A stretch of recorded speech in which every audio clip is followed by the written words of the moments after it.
You know the exact moment. You're sitting on the couch. The TV hums quietly. They're right beside you, maybe scrolling, maybe just breathing. And suddenly, the space between your ribs feels impossibly wide. You look at their hands. You love them, but you feel entirely alone. Why does this keep happening? Is this just what long-term relationships feel like now? Do I still love them, or have I just gotten used to them? Am I the problem here? Honestly, I've sat right there with you. But here's the truth that changes everything. The relationship didn't get harder because your love faded. It got harder because your shared safety disappeared. You're not failing at love. This isn't a sign you chose the wrong person. Every couple that has ever loved each other has stood exactly where you're standing right now. By the end of this video, you'll recognize the quiet emotional signals that actually predict a relationship's trajectory, and you'll know exactly how to gently reverse the drift before it becomes permanent. Let's get into it. Most couples believe that slow emotional distance is just a natural tax you pay for growing older, getting busier, and settling into comfortable routines. But the real truth lives much deeper. Your partner's nervous system is reading your emotional temperature long before their logical mind ever catches up. When safety leaves a partnership, the affection doesn't actually vanish. It simply burrows underground for protection. What you're labeling as boredom is actually nervous system hibernation. You try to fix it with sheer effort. You plan date nights. You initiate heavier conversations. But the underlying tone hasn't shifted, so their system stays braced for impact. Effort without safety just creates more distance. Because love isn't maintained by shared logistics, it's sustained by shared regulation. And here's what changes everything. When you stop treating the distance like a behavioral problem and start treating it like a nervous system signal, the whole dynamic softens. You stop chasing connection, you start building it. Once that framework clicks, those subtle warning signs stop looking like random decay. They start looking like quiet invitations to repair what's actually breaking beneath the surface. 1. The polite distance. Here's the part no one talks about. The first sign rarely arrives as an argument. It arrives as perfectly pleasant silence. Most couples mistake this for a healthy, settled rhythm. But beneath the surface, your emotional frequencies are quietly decoupling. When you both stop sharing the raw, unfiltered fragments of your day, your nervous systems start reading each other as background noise instead of a secure base. Not bigger conversations, not stricter scheduling, not forcing more weekend trips, but two people who finally risk saying the quiet part out loud again. Imagine this exact moment. You share a stressful work story. The disconnecting version is a quick, polite, "That sounds tough," before their eyes immediately drift back to their screen. The connecting version is them setting the phone face down, turning their shoulders fully towards you and asking, "Do you want me to just listen, or do you want to untangle it together?" Her brain is quietly registering. He actually chose presence over distraction this time. And when you do that, the walls between you start to come down without either of you having to say a word. 2. The unfinished sentence. And this is the one most couples never figure out. It's the heavy conversation that got started 2 years ago but was never properly finished. Most people in relationships just let those abandoned threads pile up like unread mail in the entryway. But psychologically, every dropped topic becomes an emotional landmine. When one partner repeatedly pulls back from vulnerability, it's usually because they've learned that being fully seen feels riskier than staying quiet. They aren't withholding to punish you. They're trying to protect the relationship from rupture by avoiding the exact thing that could heal it. But here's what nobody explains. Silence doesn't preserve harmony, it just preserves tension. So instead of demanding closure, you start leaning into the pause.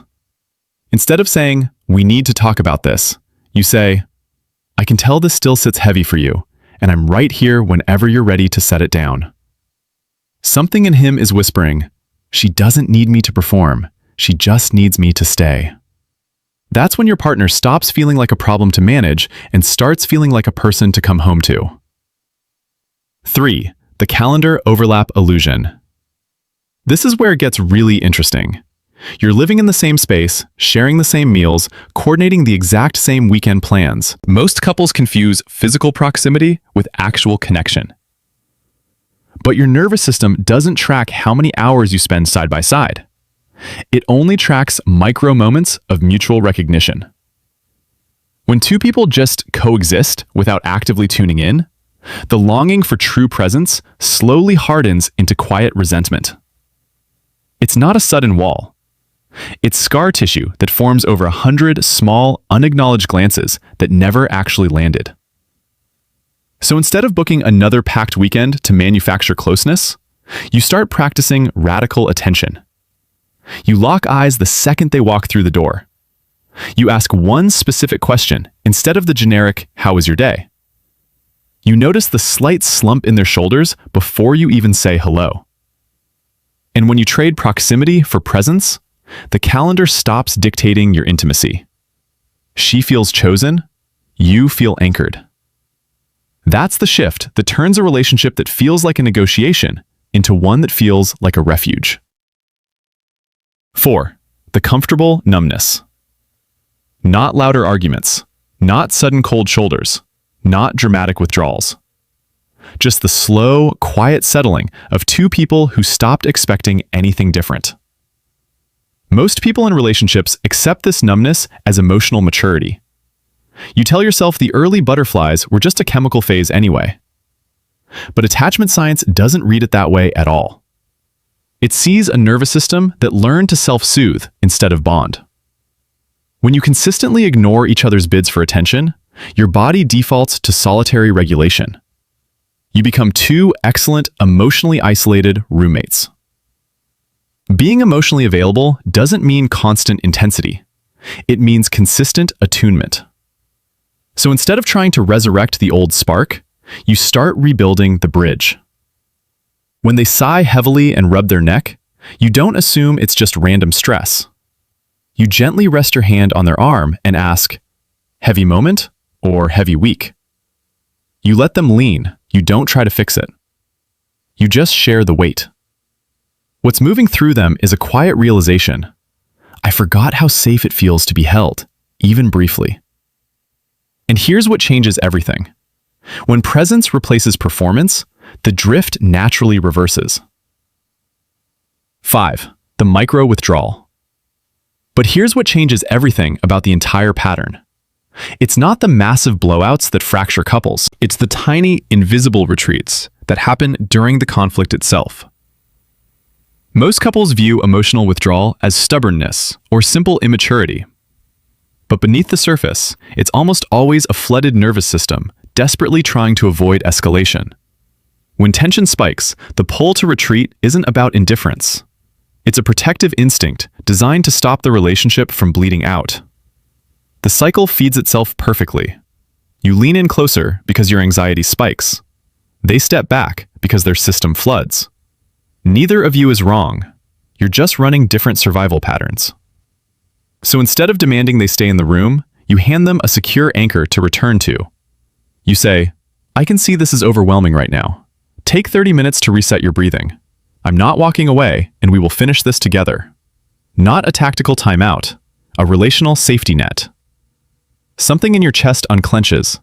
We don't have to win this to survive it. That's the exact moment repair becomes possible. You stop managing each other's reactions and start honoring each other's humanity. This isn't a checklist for better communication. It's an invitation to become the kind of partner who actually knows how to hold space instead of just filling it. When you internalize these patterns, you stop reacting to the distance and start responding to the nervous system underneath it. Your partner will feel that shift before you've even finished your next sentence. You're not just learning tips. You're becoming the emotional home you always wanted someone to build for you. Love isn't something you accidentally fall out of. It's something you consciously keep choosing, one quiet moment at a time. Real intimacy doesn't start when you find the right person. It starts when you decide to become one. If this resonated with you, save it for the next time you feel that quiet drift creeping in. And subscribe so we can keep decoding what's actually happening beneath the surface. Because you deserve a love that feels safe enough to be real.